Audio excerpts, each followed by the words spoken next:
Welcome back to Rockin' with the Robbins. We're so excited you guys decided to join us today to talk more about Black millennial love. With Black millennial love comes marriage, then with marriage comes a wedding, then with a wedding comes a pandemic. So I know this can be difficult to talk about for many brides, but it's content you guys love, and I hope to be a help to you because I'm a planner by trade. So you'll find on this page that we do a lot of lifestyle, a lot of vlogs, a lot of marriage, couple, and spouse content, but also every now and then I'll sneak in some entertaining at home and some event planning topics related to weddings. So I hope that you guys will enjoy this video and stay tuned and subscribe to our channel if you have not already. We are growing our community, which we love to call the Nest. So if you are not already subscribed, go ahead and do so. Hit that little button, hit the notification button so you can see more videos on wedding planning, on us as a couple, on Black millennial love. So if you have not already, go ahead and check out the I'm Engaged Now What, part one and part two. On there, I talk a lot about what you can do right after you get engaged and what you can expect. And not only that, how you can answer those nosy family members that don't understand that the engagement season is very special and can be very stressful, especially right after you had like the happiest moment of your life.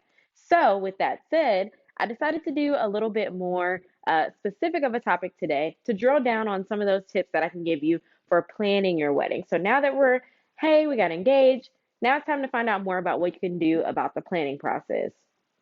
But of course, with the planning process being during a pandemic, it's now 2021 when we're doing this video. So it's been a rough year for a lot of brides. And I know some of you may be, like I said, newly engaged, but some of us have been engaged for a while. And you're like, I don't know what to do next. I am stuck in a holding pattern because 2020 and the way 2021 is set up right now is just not cutting it. Well, I'm not the cure all for the issues that we have going on right now with communing together, having social events. However, I can give you a couple of tips that I think will help you during your planning process in whatever direction you choose to go that works best for you, your health, safety, and your family, and of course, your future spouse. So let's start with tip number one. Tip number one is it's okay to freak out. The reason I say this is because I'm all about owning how you feel, saying how you feel. Don't hide it, don't cover it up. Like, life is not perfect. Yes, I'm in this little square right here, but life for me is not perfect, nor is life for you perfect right now. And definitely with you getting engaged and or planning a wedding in a pandemic, that is not what you planned for your big day. I know you didn't.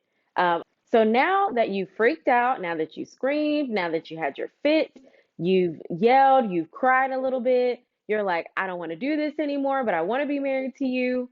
It's okay. Take a deep breath and realize that although things are not going to go as planned, and that's easier said than done, and I know that coming from me, it might be a little bit more challenging. However, I do know that you will make it through this situation. You will find a way to have the day that you wanted, even if it looks a little different. And in reality, every bride has to find their own way through their wedding planning process. Something is always not going to go exactly the way you planned it. And with the pandemic being the top number one thing for every bride out there right now, it's important to know that it's okay to feel how you feel. Now, once you feel how you feel and you have that moment where you're like, okay, I can move forward, then that's the time to watch this video. But if you're still in the midst of your freak out moment, pause the video and come back to it later. I'll still be here waiting for you when you're ready to kind of have that moment and go through what you can do to plan your wedding during a pandemic. So, now that we've had that, tip number two, put the pen down. And by that, I mean that little cute pen and planner notebook that you have that you're signing all these contracts with for your wedding and your big day, put the pen down. The reason I say put the pen down is because you have to read your contracts very thoroughly. So, as I mentioned earlier, I always come from the planner perspective, but also the newlywed and recent bride perspective. So, of course, with my planning expertise, I know that contracts can either make friends or enemies. And what I don't want for you is to make an enemy out of your venue, out of your vendors, out of your makeup artist, out of your photographer, because things can get pretty boxing boxing match style when you're going through arbitration, or if you're going through trying to rebook, postpone, change dates, which may very likely be the case. So I say all this to say, put the pen down, because you really need to thoroughly read what you are signing. Does your contract have any flexibility regarding cancellation dates, regarding postponing, regarding force majeure? And what is force majeure? I'll put that down below. So it's basically, layman's terms, it's basically a contractual agreement term are what outline in what instances, if something were to happen, is this something that I can get out of the contract with? That clause outlines what those areas are. So examples would be war. So things like that. Definitely make sure you are reading your contracts. And this part comes in with hiring a qualified planner to go over that with you. If you're not familiar with those terms, if you're not familiar with how these venues, entities work, it's very important to have someone by your side that can help you go through that process. I'm not saying go out here and hire a lawyer per se, but I am saying that anything that's in that contract, you are held to. And that's even with a simple little contract that you do with, a photographer, and it's honestly not always simple. Also, sometimes in contracts, there'll be clauses about reuse of your image, things like that. You have to make sure that you are reading. So, in order to pandemic plan, you must put the pen down and read the contract. Even if it's your friend, even if it's someone you know, make sure that you understand the verbiage in the contract. And sometimes, if you're trying to do it DIY, you can ask that vendor or person, what does this clause mean? However, like I said, you need to have an unbiased party to review that with you as well, just to make sure that what it reads and what it states is understood by all. So make sure you're reading through that process and making sure you know what happens if, okay, we're not able to have the wedding now. Can I move the date? Also, if you're able to move the date and it's flexible at that venue, that's great. But what priority do you come on the list of dates that can be selected? Is it in the order of what date it was booked? Is it in the order of who asked first to change their date? You have to kind of know for sure what that process looks like if you're unable to fulfill your contract on the date that you sign. Now, another thing is, don't take verbal answers as a response.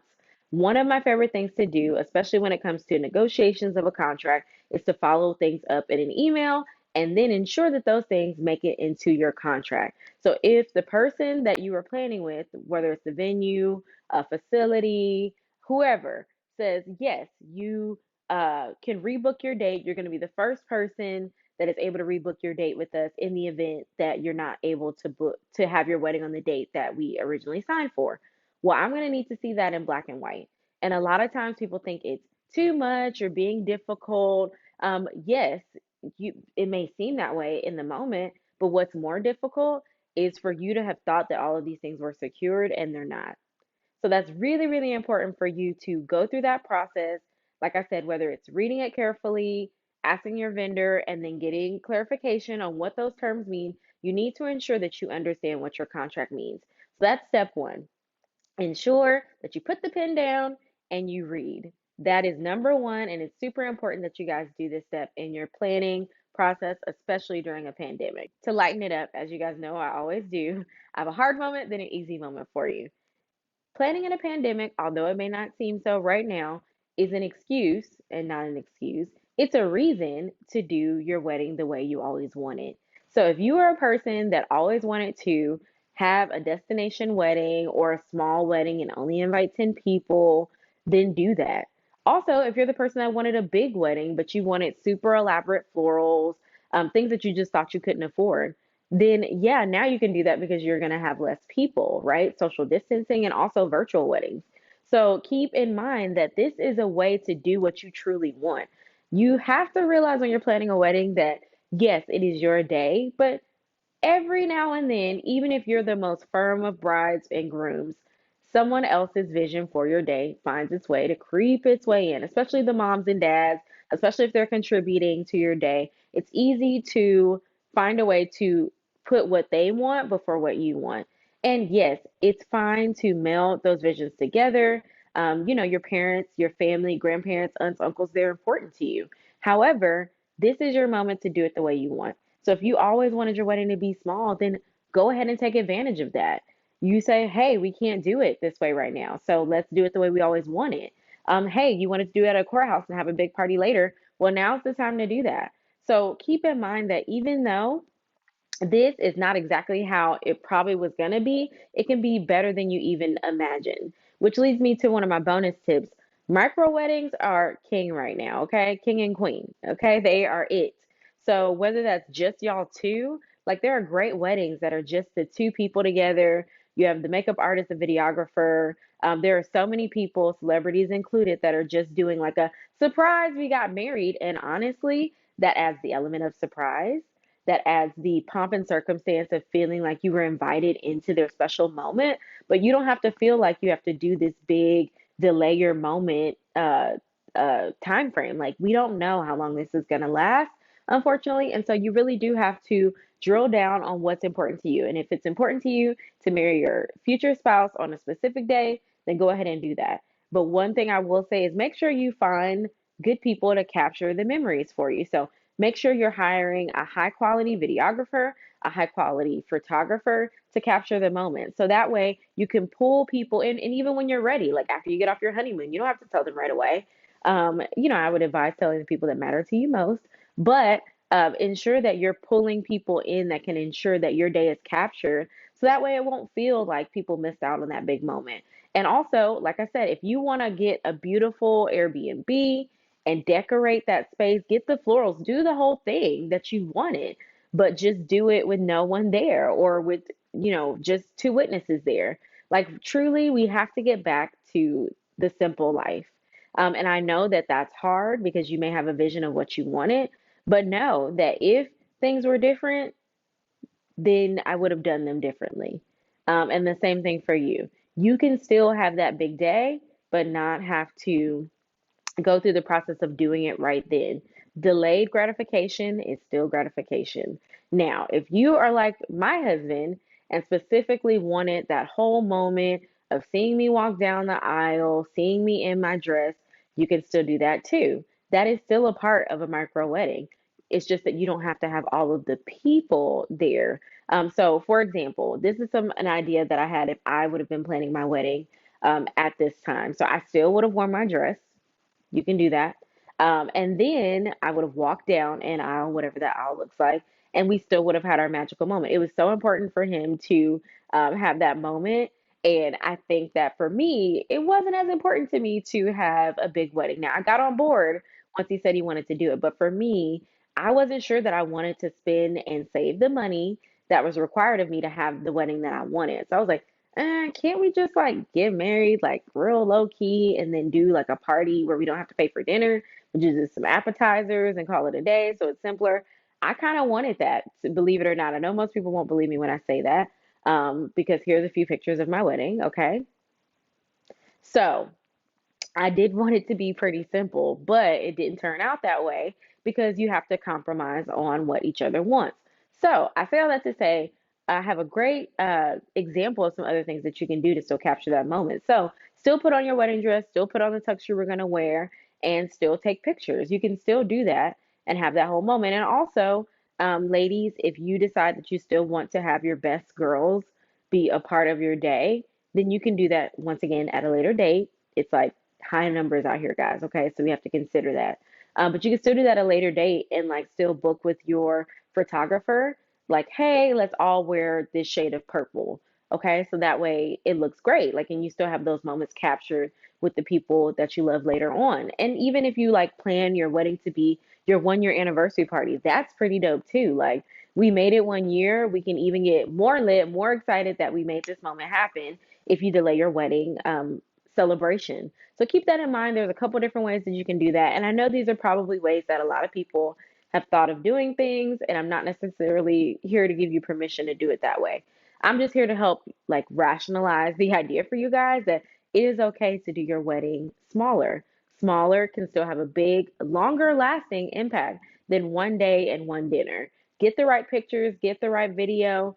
It can last for a whole month of celebrations to share with your family and friends. as you go through this process of planning during a pandemic. So hopefully that tip as well will help open your eyes to the different ways that you can do a small wedding in a big way. All right, guys. So we've been through a couple of my tips that I have for you guys regarding your pandemic planning and what a micro wedding looks like and some things to consider when you go through that process. But the main thing I want you guys to know from me to you is I know that this time is difficult for you. I know that this is not easy, but I know you will make it through this process. Weddings can be stressful in and of themselves, but if you lean on your spouse, your future spouse, if you lean on each other and you lean on the reason why you're getting together in the first place, I know you can make it through this process. Even if it means that you cannot do things the way you wanted to do them, know that you can still make them special. Hire those high quality people that can make your day as beautiful as you would have wanted them, and make sure they capture those moments, okay? So, other than that, I hope you guys have a great day. You kind of consider some of the things that we talked about on this video, and ultimately, happy marriage, happy life. So, other than that, I hope to hear from you guys soon. Make sure you comment, like, subscribe on this video. Let me know if you want to see more videos like this. Let me know if you want to start sending me in questions where I kind of answer how I would plan or execute that process. Let me know in the comments below what other like wedding videos you guys want to see, because I definitely want to share with you guys if it's something you want. So let me know below how you feel about that. But other than that, thanks for rocking with the Robins. Bye.